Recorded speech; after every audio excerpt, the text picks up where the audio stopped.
যাদের হৃদয়ে আছে আল্লাহর ভয়, তারা কভু পথ ভুলে যায় না। আল্লাহর প্রেম ছাড়া এই দুনিয়ায় কারো কাছে কোনো কিছু চায় না। আল্লাহু আল্লাহু আল্লাহ আল্লাহু আল্লাহু আল্লাহ। সকল প্রশংসার মালিককে, সকল ক্ষমতার উৎসকে। কেউ যেটা পারে না পারে কে, কেউ যেটা দেখে না দেখে কে। সে আল্লাহর জন্য আমরা সবাই আওয়াজ করে পড়ব কালিমাতুশ শুকুর আলহামদুলিল্লাহ। সবাই পড়ুন রব্বানা লাকাল হামদ হামদান কাসীরান তাইয়িবান মুবারাকান ফীহি ইয়া রাব্বি লাকাল হামদু কামা ইয়ানবাগি লিজালালি ওয়াজহিকা ওয়া আযীমি সুলতানিকা। লাকাল হামদু বিল ঈমান, লাকাল হামদু বিল ইসলাম, লাকাল হামদু বিল কুরআন। আমরা প্রশংসা করলাম কার? সব সময় প্রশংসা করব কার? খাওয়ার সময়, ঘুমানোর সময়, জিকির করার সময়, নামাজ পড়ার সময়, সব সময় প্রশংসা চলবে একটা সত্তার। চিল্লায় বলতে হবে তিনি কে?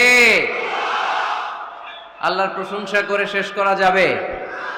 আমাদের হায়াত ফুরিয়ে যাবে, আমাদের জীবন ফুরিয়ে যাবে, কিন্তু আল্লাহর প্রশংসা করে শেষ করা যাবে। আমরা যেন বেশি বেশি আল্লাহ তাআলার প্রশংসা করতে পারি। আল্লাহ তুমি তৌফিক দাও। আরো জোরে পড়ছি আমিন।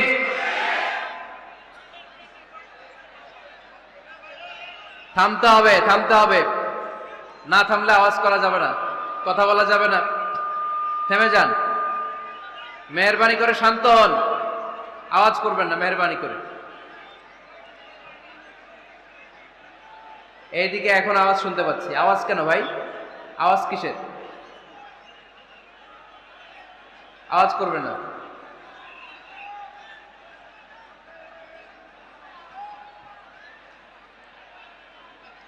চড়াইখোলা স্কুল ও কলেজের দক্ষিণ দিকে বসুনিয়া পাড়া নীলফামারী সদর বিশাল তাফসীরুল কোরআনের প্রোগ্রাম। আজকের এই প্রোগ্রামের সম্মানিত সভাপতি জনাব দেওয়ান কামাল আহমেদ, মেয়র নীলফামারী পৌরসভা, সভাপতি বাংলাদেশ আওয়ামী লীগ নীলফামারী জেলা শাখা, উনি চলে এসেছেন আলহামদুলিল্লাহ। আমন্ত্রিত অতিথিদের মধ্যে আছেন জনাব শহীদ মাহমুদ, চেয়ারম্যান নীলফামারী সদর উপজেলা পরিষদ। আসছেন? আচ্ছা আচ্ছা। প্রধান পৃষ্ঠপোষকতায় ও সার্বিক তত্ত্বাবধানে আছেন জনাব মোহাম্মদ মোশাররফ হোসেন, বসুনিয়া মানিক, চেয়ারম্যান 13 নং চড়াইখোলা ইউনিয়ন পরিষদ। আসছেন? মাশাআল্লাহ। আজকের প্রোগ্রামের প্রধান অতিথি সম্মানিত ডিআইজি আবুল কালাম সাহেব। খুব শরীফ মানুষ, ভদ্র মানুষ, অনেক কষ্ট করেছেন, শ্রম দিয়েছেন এই প্রোগ্রামের জন্য। ওনার আব্বা আম্মার জন্য দোয়া চেয়েছেন, আমরা ওনার জন্য দোয়া করি আল্লাহ তাআলা ওনার এই শ্রমকে কবুল করে নিক। এরকম চমৎকার প্রোগ্রামের আয়োজন তিনি যেন ওনার এই জন্মভূমিতে, এই এলাকায় আরো বেশি বেশি আঞ্জাম দিতে পারে। আল্লাহ তৌফিক দান করুক, আমরা পড়ি আমিন। আমাকে রেখেছেন প্রধান আলোচক, আপনাদের শুকরিয়া। আমার আগে কথা বলেছেন হযরত মাওলানা মির্জা ইয়াসিন আরাফাত, খতিব প্রাইম গ্রুপ, জামে মসজিদ ঢাকা। এই যে ইয়াসিন আরাফাত ভাই, সবসময় মুচকি একটা হাসি চেহারায় লেগেই থাকে, ভেরি এনার্জেটিক ম্যান। আপনারা শুনছিলেন ওনার আলোচনা? হ্যাঁ, ভাল লাগছে?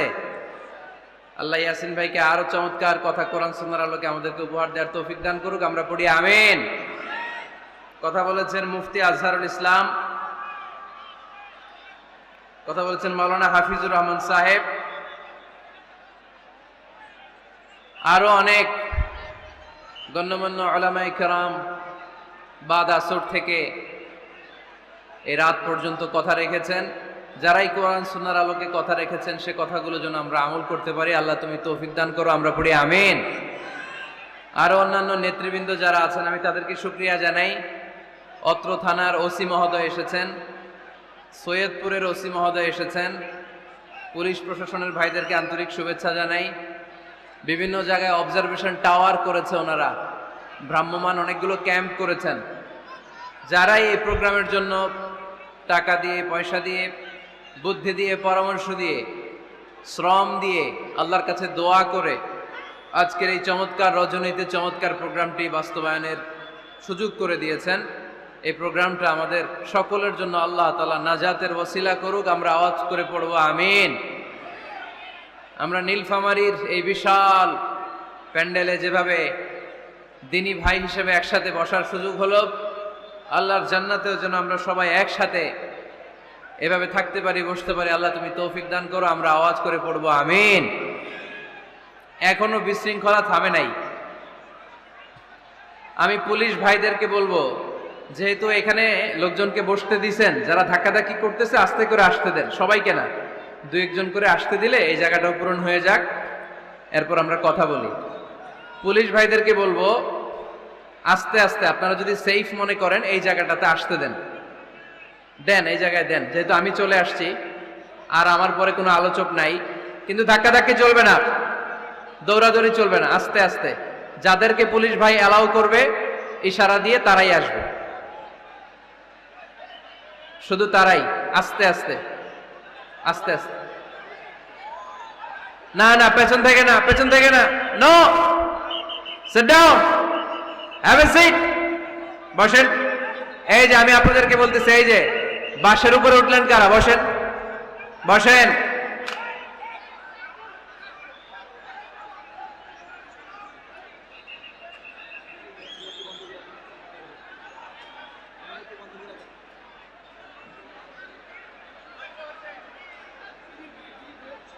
জি ডিবির ভাইয়ের, আমি দেখেছি আপনারা অনেক চেষ্টা করতেছেন, একটু দেখেন। আর এখানে আইন শৃঙ্খলার দায়িত্বে যে সমস্ত পুলিশ ভাইরা আছেন, আস্তে আস্তে আস্তে আস্তে, স্বল্প পরিসরে, সবাই আসলে এখানে ক্যামেরাম্যানদের সমস্যা হবে। আস্তে আস্তে ঢুকায় দেন, জায়গা আছে, এখানে জায়গা আছে, দেন দেন, আস্তে আস্তে দেন।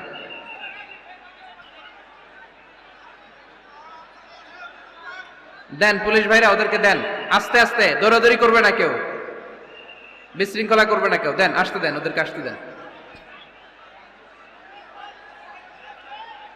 প্রায় প্রতিটা মাহফিলেই বিশৃঙ্খলা, এদেরকে থামাতে থামাতে আমার চলে যায় আধা ঘন্টা, এরপরে কথা বলার পরিবেশ আর থাকে না।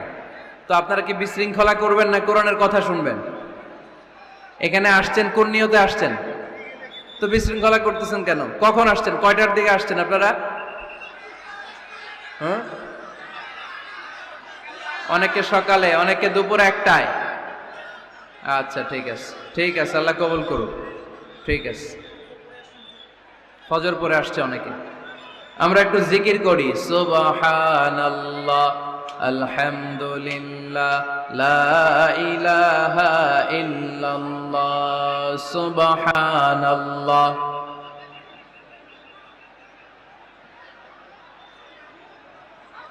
সুবহানাল্লাহ, আলহামদুলিল্লাহ, লা ইলাহা ইল্লাল্লাহ, সুবহানাল্লাহ।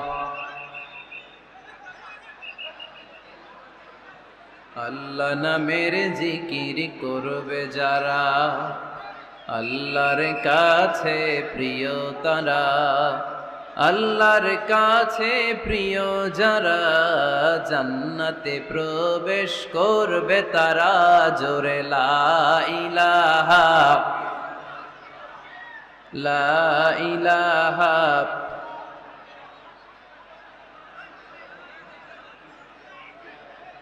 লা ইলাহা ইল্লাল্লাহ, মুহাম্মাদুর রাসূলুল্লাহ সাল্লাল্লাহু আলাইহি ওয়াসাল্লাম।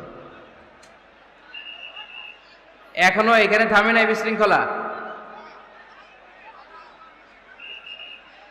এই তাফসির মাহফিলগুলোতে এসে কি লাভ হবে আমরা যদি সুশৃঙ্খল ভাবে একটা প্রোগ্রামকে অ্যারেঞ্জ করতে না পারি? লক্ষ লক্ষ টাকা খরচ করে এই প্রোগ্রামের আয়োজন হয়েছে। এখানে চিৎকার চেঁচামেচি, ওইখানে ধাক্কাধাক্কি, এইখানে জনস্রোত, বিশাল স্ক্রিনে দেখা যাচ্ছে না, তারপরও এখানে ধাক্কাধাক্কি। বসেন বসেন।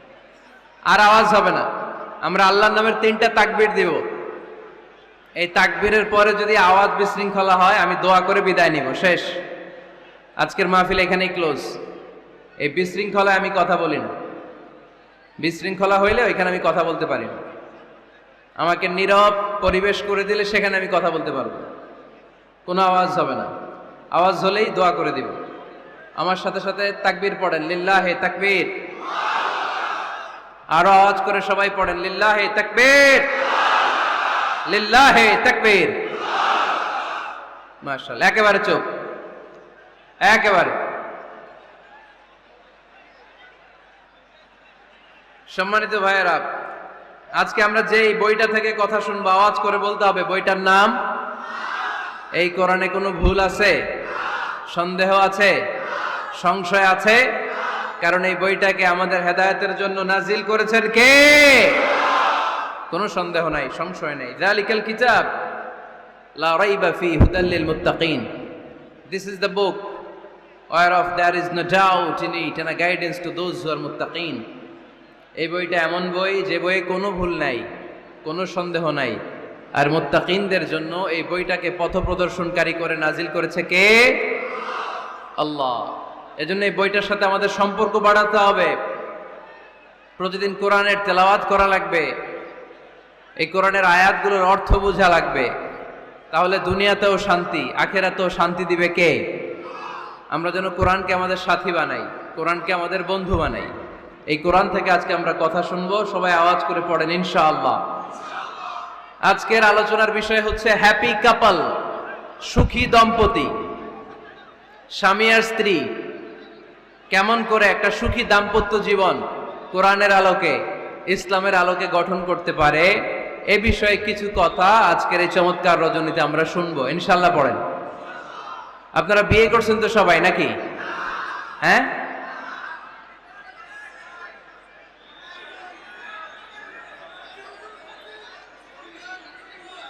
করো নাই? বিয়ে করে নাই কে কে দেখি? হায় হায়, চেয়ারম্যান সাহেব কই? এগুলোর বিয়ে করে দিয়েন। এগুলোর আপনার হাতে রেখে গেলাম।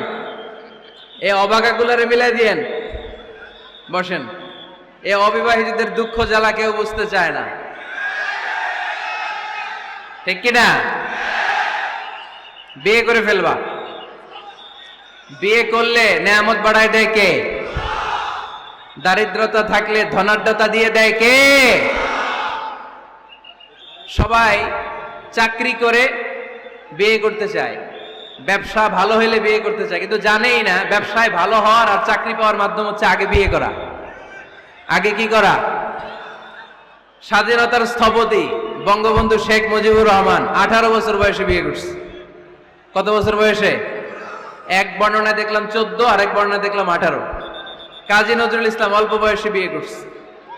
মহাত্মা গান্ধী অল্প বছর বয়সে বিয়ে করছে। শেক্সপিয়ার ছোট থাকতে বিয়ে করে ফেলছে। তো এরা এই যে আগে বিয়ে করছে, এদের সফল হইতে কোনো সমস্যা হয়েছে? কথা বলেন না কেন? বঙ্গবন্ধু শেখ মুজিবুর রহমান উনি কি সফল রাষ্ট্রনায়ক নন?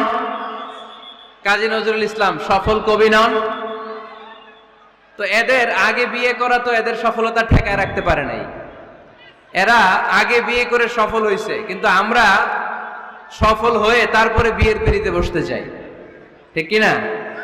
ঝামেলাটা এইখানে। এজন্য ছেলের বাবা, মেয়ের বাবা, নীলফামারীতে যারা আছেন সবাইকে বলি, ছেলে মেয়ে প্রাপ্তবয়স্ক যদি হয়, ছেলের জন্য উপযুক্ত মেয়ে পাওয়া গেলে, ভালো মেয়ে পাওয়া গেলে দিনদার, আর মেয়ের জন্য ভালো পাত্র পাওয়া গেলে বিয়ে দিয়ে দিবেন। আর নিকাহ মিন সুন্নতি ফামান রাগিবা আন সুন্নতি ফালাইসা মিন। বিশ্বনবী বলেন বিয়ে এটা আমার সুন্নাত, আর যে আমার সুন্নাতকে পছন্দ করে না সে আমার উম্মত দাবি করতে পারবে। আরবাআন মিন সুনানিল মুরসালিন, 4টা কাজ দুনিয়ার সব নবীরা করেছেন, এর মধ্যে একটা হচ্ছে বিয়ে। সুবহানাল্লাহ পড়বেন না? এজন্য বিয়ে করবেন সম্মানিত ভাইরা, বিয়েতে বরকত। যারা বিয়ে করে নাই তাদের ইমানের অর্ধেক অপূর্ণাঙ্গ।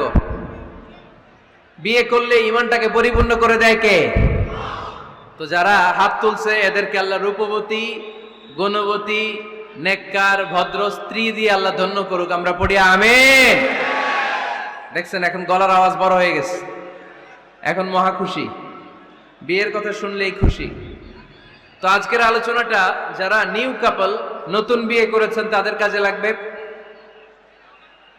আর যারা তোমরা বিয়ে করোনি তোমাদেরও কাজে লাগবে সামনে, আর মুরব্বী যারা এদেরও কাজে লাগবে। আপনারা আপনাদের অভিজ্ঞতার আলোকে এই আলোচনার কথাগুলো আপনাদের নাতি নাতকো এদেরকে শোনাবেন। তাহলে আজকের আলোচনার বিষয় হচ্ছে হ্যাপি কাপল, সুখী দম্পতি। সুখী দম্পতি, দম্পতি মানে হচ্ছে স্বামী আর স্ত্রী। স্বামী আর স্ত্রী বানায় যেজন মিস্ত্রি, সে বড় আজব কারিগর ও মনরে, সে বড় কঠিন কারিগর। স্বামী আর স্ত্রী এই সম্পর্কটা মিলিয়ে দিয়েছেন কে? কোথায় মিলিয়ে দিয়েছেন? জান্নাতে। আওয়াজ করে বলেন কোথায়? আমাদের আদি পিতা আদম আলাইহিস সালাম, আদিমাতা হাওয়া আলাইহিস সালাম, এরা হচ্ছেন পৃথিবীর প্রথম দম্পতি, the first couple in the world. পৃথিবীর সর্বপ্রথম দম্পতির নাম হচ্ছে আদম আর হাওয়া। জান্নাতে ওনাদের বিয়ে পড়াই দিছিলেন কে? তার মানে বিয়ের সম্পর্কটা এটা জান্নাতি সম্পর্ক, এটা একটা চমৎকার সম্পর্ক। এজন্য এই দাম্পত্য জীবন, আমাদের এই সামাজিক জীবনের প্রভাব অনেক বেশি। অনেক দম্পতি আমাদের কাছে বলে, হুজুর সুখ নাই, শান্তি নাই। স্ত্রী এসে বলে, হুজুর আমার হাজবেন্ড আমাকে পছন্দ করে না, পরকিয়া করে। এই পরকিয়ার ভাইরাস বাংলাদেশে আছে না নাই? নীলফামারীতে বোধহয় নাই, আপনাদেরও আছে? আচ্ছা। আবার অনেক হাজবেন্ড এসে বলে আমার স্ত্রীর এই সমস্যা। তো এগুলো সমাজের সবচেয়ে বড় সমস্যা, ঘাতক ব্যাধির চেয়েও বড় ব্যাধি। এগুলো নিয়ে কেউ মুখ খোলে না, কথা বলে না, ফলে দাম্পত্য জীবনের কলহ এটা দুর্বিষহ হয়ে ওঠে। আজকের আলোচনার মধ্য দিয়ে আমরা জানবো স্বামী স্ত্রী কেমন করে একটা সুখী, সমৃদ্ধ, আনন্দময় দাম্পত্য জীবন লিড করতে পারে। এ বিষয়ে আমাদের জানার দরকার আছে না নাই? আচ্ছা, আপনারা শুনতেছেন? আপনাদের সকলের মনোযোগ কি আমার দিকে, না ডানে বায়ে তাকাচ্ছেন? এই দিকে এখনো থামতে পারে নাই, আপনি করাই দেন পরে। এই বাম দিকে এখনো থামতে পারে নাই। আমার মোনাজাতের সময় হয়ে আসতেছে, তোমরা ধাক্কাধাক্কি করো।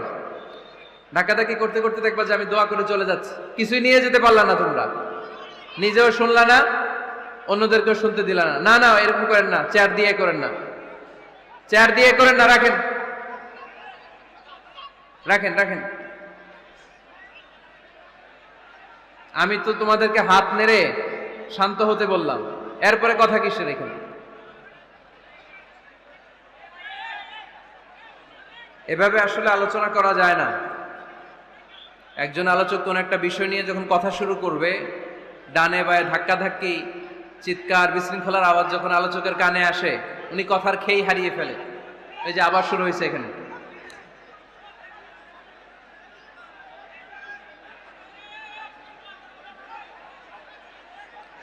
এই যে এখানে 50 জন হবে, আমার দিকে তাকাও। কি এখানে কি তোমাদের সমস্যা কি? এখানে কি জায়গা নাই? তো গো ব্যাক, পেছনে যাও, পেছনে যাও। এই যে এলইডি আছে ওখানে বসে দেখো, ওখানে তো আমার আরো বড় দেখা যায়, ওখানে যেয়ে দেখো। এইখানে কি? প্রতিটা মাহফিলে এই আমার ডান দিকে এ বাম দিকে কয়েকশো ছেলে পেলে ধাক্কা ধাক্কি করে শেষ পর্যন্ত বিশৃঙ্খলা। আল্লাহ হায়াতে বাঁচায় রাখলে মার্চের 15 তারিখ পর্যন্ত আমি আলোচনা করব দেশে। আজকের এই ক্যামেরাম্যানদের কথা এটা ছড়ায় যাবে, সব কমিটি এই দুই দিকে ফাঁকা রাখবেন, এইখানে আপনাদের নিরাপত্তা কর্মী রাখবেন, কেউ থাকতে পারবে না এদিকে। সামনে যতদূর বসবে সব সামনে, এই জায়গা আমি ফাঁকা দেখতে চাই। সামনে আমার প্রোগ্রাম যেখানে হবে মেহরবানি করে এটা আপনারা অ্যারেঞ্জ করবেন, কারণ এদের কারণে পুরো মাহফিলে বিশৃঙ্খলা। এই যে এখানে কয়েকশো লোক, এইদিকে কয়েকশো লোক, এরা কিন্তু শান্ত, এরা শান্ত। এই যে লক্ষ লক্ষ লোক জড়ো হয়েছে, এদের টাইমের দাম আছে। কি জবাব দিবা তোমরা আল্লাহর কাছে? কেন বিশৃঙ্খলা করো এখানে? একেবারে চুপ, একেবারে চুপ।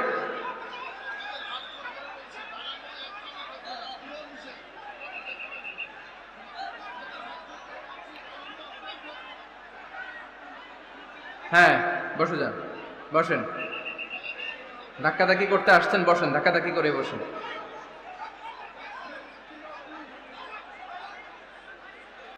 সম্মানিত ভাইরা,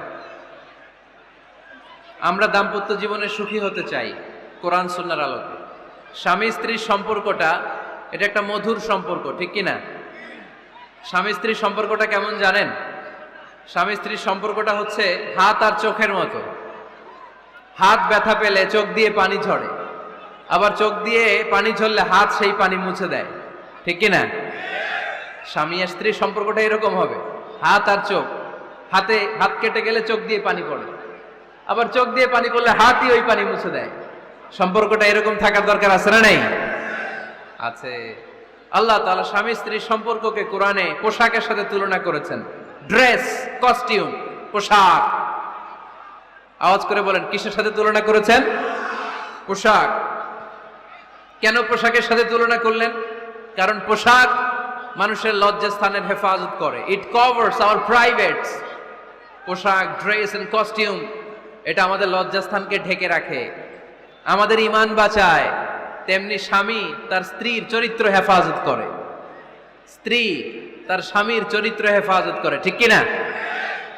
এজন্য আল্লাহ তাআলা মেটাফরিক্যালি, রূপকভাবে স্বামী স্ত্রীকে পোশাকের সাথে তুলনা করেছেন। আবার পোশাক পরলে খুব সুন্দর লাগে, ডিজাইন করে, এমব্রয়ডারি করে, বিভিন্ন ডিজাইনের, বিভিন্ন স্টাইলের, বিভিন্ন ফ্যাশনের পোশাক মানুষ পরে। পোশাক পরলে মানুষের শ্রী বর্ধিত হয়, সৌন্দর্য বেড়ে যায়। ঠিক তেমনি নারীর চোখে পুরুষ সুন্দর, পুরুষের চোখে নারী সুন্দর, ঠিক কিনা? পোশাকের 3 নাম্বার কাজ হচ্ছে পোশাক মানুষকে কমফোর্ট দেয়, আরাম। এই যে শীতকালে আপনারা অনেকে ব্লেজার পরে আসছেন, অনেকের গলায় মাফলার, অনেকের গায়ে চাদর, আরাম লাগে না? কথা বলেন না কেন? লাগে। আবার গ্রীষ্মকালে এই মাফলার পরে কেউ বের হয়? চৈত্র মাসে, চৈত্র মাসে নীলফামারীতে জ্যাকেট পরেন কে কে দেখি? পরেন? পরেন? পরেন না। এর কারণ চৈত্র মাসে পাতলা কাপড় পরতে হয়, কটনের, সুতির কাপড়। শীতকালে মোটা কাপড় আরাম লাগে, দেহটাকে প্রশান্ত করে দেয়। আবার গরমকালে সুতির, কটনের পাতলা কাপড় পরলে দেহটারে প্রশান্ত করে দেয়। ঠিক তেমনি স্ত্রী যখন স্বামীর সান্নিধ্য পায়, এই লাইটটা অফ থাকলে ভালো, অফ, এই লাইটটা অফ, পারলে এটা অফ। স্ত্রী যখন স্বামীর সান্নিধ্য পায়, স্ত্রী প্রশান্ত হয়ে যায়। আবার স্বামী যখন স্ত্রীর সংস্পর্শ পায়, স্বামীর অন্তরটারে প্রশান্ত করে দেয় কে? এজন্য আল্লাহ তাআলা নারীকে বলেছেন, নারী তোমরা হচ্ছে পুরুষের পোশাক। আবার পুরুষদেরকে বলেছেন, ও পুরুষরা তোমরা নারীদের পোশাক। পড়েন আল্লাহু আকবার। রব্বুল আলামিন বলেন, হুন্না লিবাসুল লাকুম ওয়া আনতুম লিবাসুল লাহুন। ও নারীরা, তোমরা তোমাদের স্বামীদের পোশাক, আর তোমাদের স্বামীরা হলো তোমাদের পোশাক। পোশাক যেমনি লজ্জাস্থানকে ঢেকে রাখে, ঈমান ইজ্জতের হেফাজত করে, আব্রু ঢেকে রাখে, তেমনি স্বামী তার স্ত্রীর চরিত্রের হেফাজত করে, স্ত্রী তার স্বামীর চরিত্রের হেফাজত করে। পোশাক যেমনি সুন্দর, স্ত্রীর চোখে স্বামী সুন্দর, স্বামীর চোখে স্ত্রী সুন্দর। পোশাক যেমনি মানুষকে আরাম দেয়, প্রশান্ত করে দেয়, স্বামী আর স্ত্রী একে অপরের সংস্পর্শ পেলে তাদের হৃদয়টাও প্রশান্ত হয়ে যায়, ঠিক কিনা? এজন্য আল্লাহ তাআলা পোশাকের সাথে তুলনা করেছেন। পোশাক একে অপরের পোশাক, পোশাক চামড়ার সাথে লেগে থাকে না, আলাদা থাকে। তার মানে স্বামী স্ত্রী সম্পর্কটা এরকম মিলেমিশে, ভালোবেসে, একাকার, ঠিক কিনা? আর নিসাউ শাকাইকুর রিজাল, নারীরা পুরুষদের কাউন্টার পার্ট। নারী হচ্ছে পুরুষের সহযোগী। এই পৃথিবীর এই সভ্যতা, এই সিভিলাইজেশন, এই উন্নয়নের ডেভেলপমেন্ট, এটা শুধু পুরুষরা করে নাই।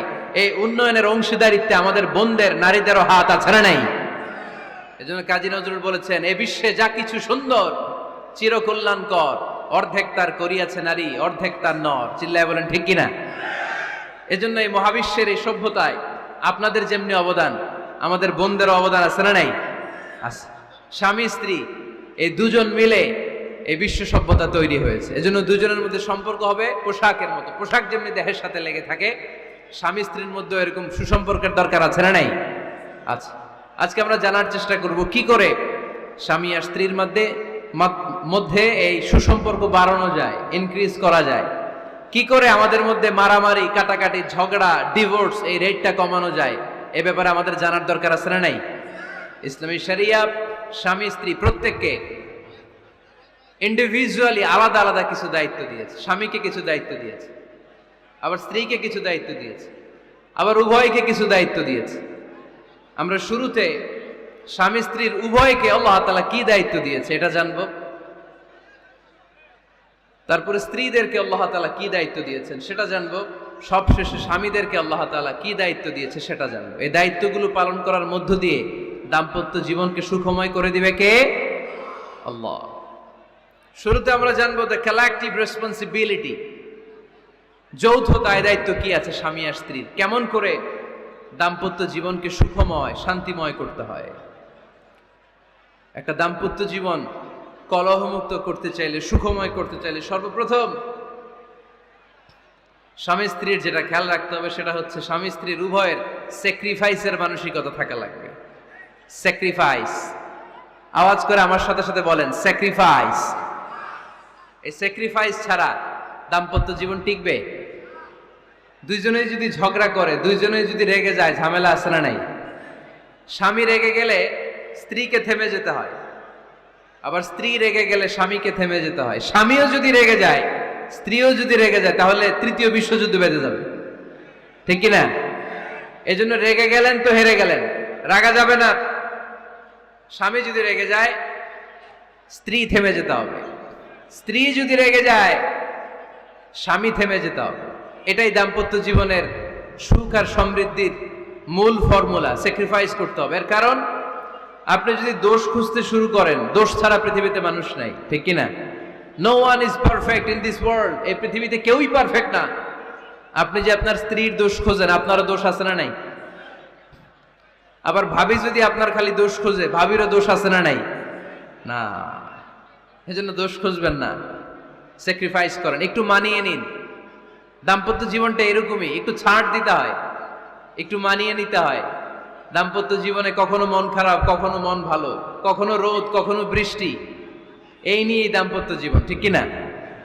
তাহলে দাম্পত্য জীবনে যদি আমরা সুখ পেতে চাই, সকল নবদম্পতিকে বলবো একটু ছাড় দেওয়ার মানসিকতা বিল্ড আপ করেন, একটু মানিয়ে নেন, একটু মানিয়ে নেন, একটু ছাড় দেন, একটু মিলেমিশে চলেন। এক স্যাক্রিফাইস আমাদের জীবনটারে, আমাদের দাম্পত্য জীবনটাকে একটা জান্নাতি দাম্পত্য জীবন বানাই দিবে, ঠিক কিনা? দাম্পত্য জীবনকে সুখী করার 2 নাম্বার ফর্মুলা হচ্ছে ঝগড়া করা যাবে না। আপনারা ঝগড়া করেন নাকি? হ্যাঁ, বউয়ের সাথে ঝগড়া করেন না এরকম বিবাহিত পুরুষ কে কে আছেন দেখি এখানে? হাত তুলছে অনেকে। বিশ্বাস হয় আপনাদের? হ্যাঁ, অনেক ঝগড়া। হ্যাঁ, আচ্ছা, মেয়েরা বেশি করে?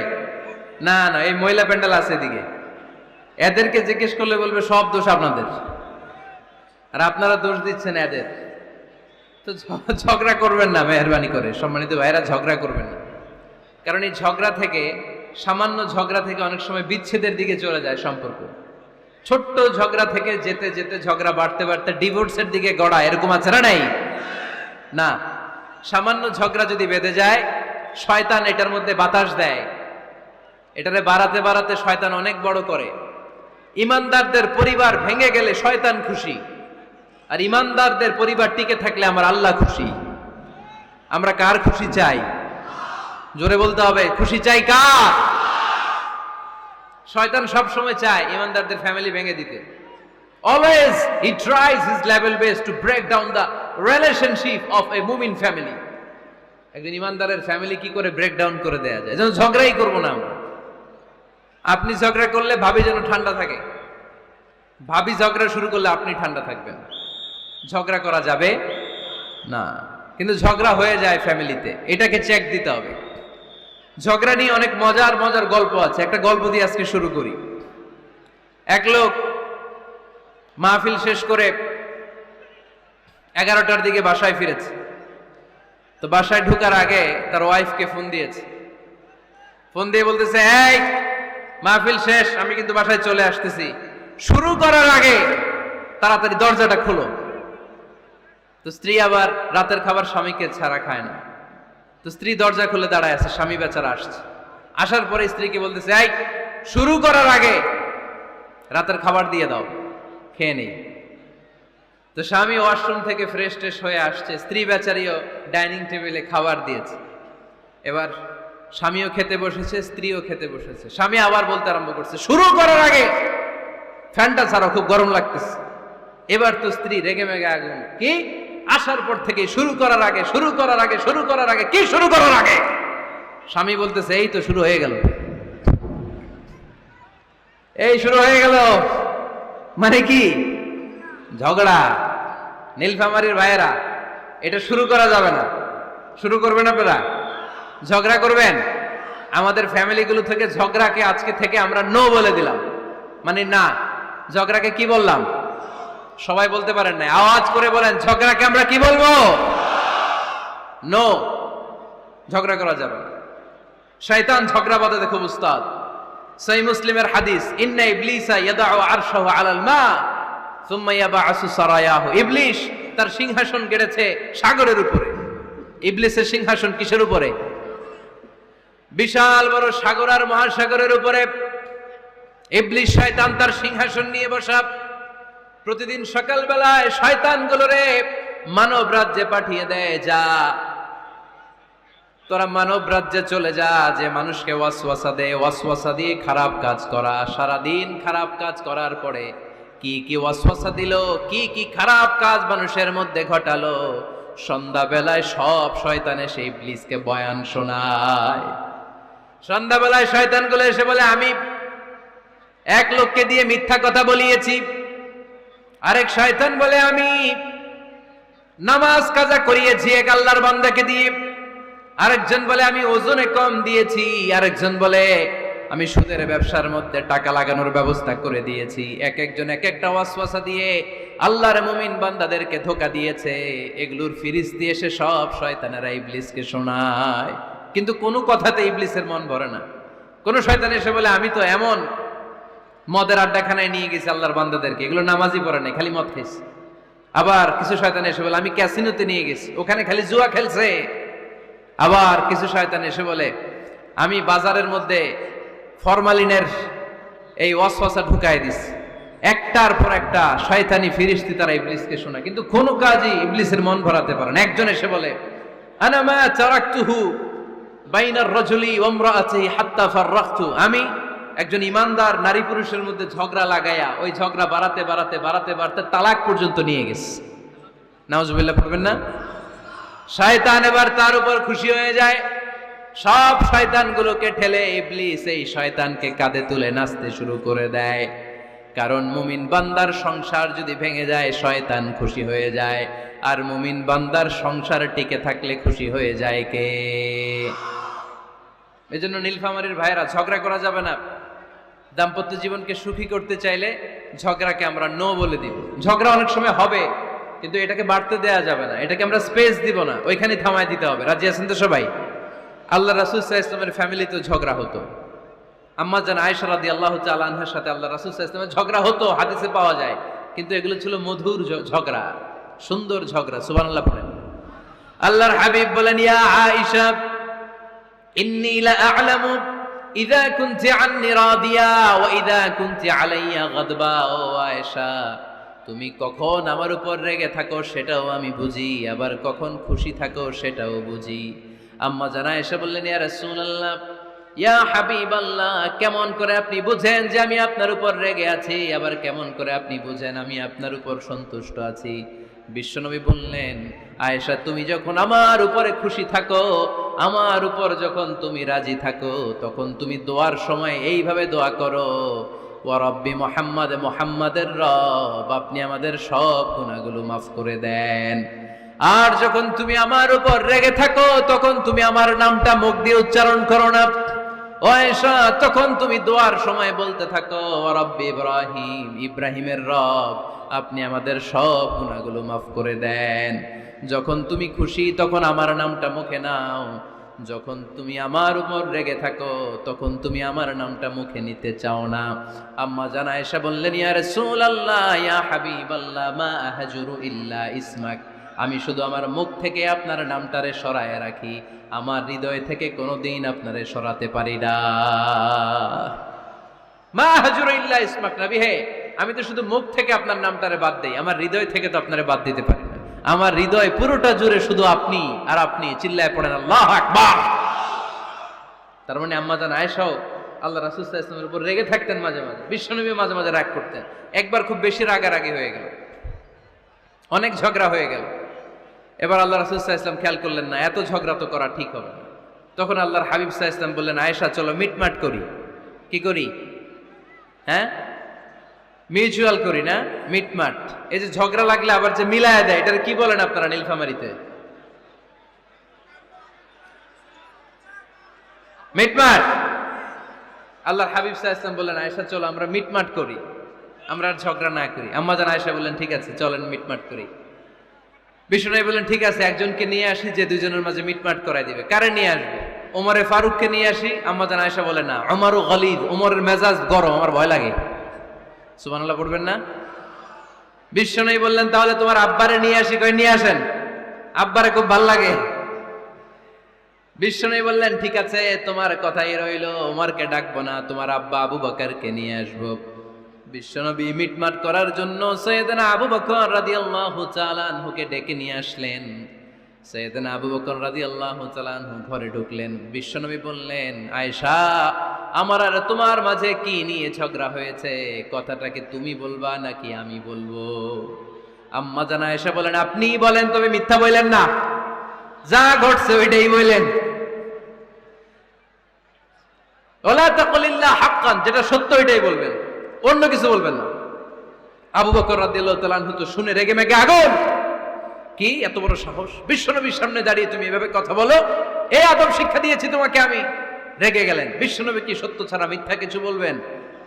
রেগে মেগে চিৎকার করে মেয়ের গালের মধ্যে দিলেন এক চপেটাঘা। এক থাপ্পড় খেয়ে আম্মা জান আয়েশা উল্টায় পড়লেন।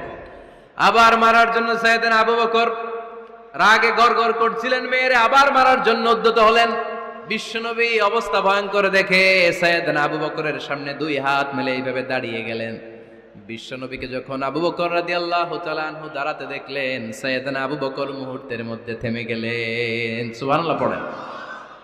সাইয়েদনা আবু বকর রাদিয়াল্লাহু তাআলা আনহু ঘর থেকে বের হয়ে গেলেন। এবার বিশ্বনবী আম্মা জান আয়েশার কাছে যেয়ে বলেন, ও আয়েশা, দেখো আমি তোমারে মাইর থেকে বাঁচাইলাম। আমি না থাকলে তোমার বাবা তোমারে আসে শেষ করে ফেলতো, ঠিক কি না? আমি বাঁচাইছি তোমারে। ইয়া আয়েশা কাইফা রাআইতিনি আনখাসতুকি মিনার রাজুল, দেখছো আয়েশা কেমনে বাঁচাইলাম তোমারে? আজকে আমি না থাকলে এমন পিট্টি দিতে তোমার বাবা, একেবারে খবর হয়ে যেত। আম্মা জান আয়েশা লজ্জায় পড়ে গেলেন, হেসে দিলেন। বিশ্বনবীও হেসে দিলেন। সুবহানাল্লাহ পড়েন। দুইজনের এই হাসির আওয়াজ ঘরের বাইরে থেকে সাইয়েদনা আবু বকর শুনতে পেলেন। উনি শুনে তো অবাক, কিরে এতক্ষণ তৃতীয় বিশ্বযুদ্ধ, এখন আবার হাসে। ঘরে ঢুকলেন। ঘরে ঢুকার পরে আবু বকর রাদিয়াল্লাহু তাআলা আনহু বিশ্বনবীরে বলেন, ইয়া রাসূলুল্লাহ, আশরিকানি ফি সিলমিকুমা কামা আশরাকতুমানি ফি হারবিকুমা। হে আল্লাহর রাসূল, আপনারা দুইজন ঝগড়া লাগলে মিটমাট করার জন্য আমারে যেমনি ডাকেন, আপনারা যখন সুখ আনন্দ আর হাসাহাসিতে ব্যস্ত থাকেন, ওই হাসির সময়গুলোতে শেয়ার করার জন্য তখনও আমার একটু ডাইকেন। পড়েন সুবহানাল্লাহ। ও নবী, শুধু ঝগড়ার সময় ডাইকেন না, শুধু মিলায় দেওয়ার জন্য ডাকবেন না। আপনাদের মধ্যে যখন সুখকর আনন্দময় হাসাহাসির মুহূর্তগুলো কাটে, ওই মুহূর্তগুলোতেও আমাকে এনে আপনারা শেয়ার করে দিয়েন। পড়েন সুবহানাল্লাহ।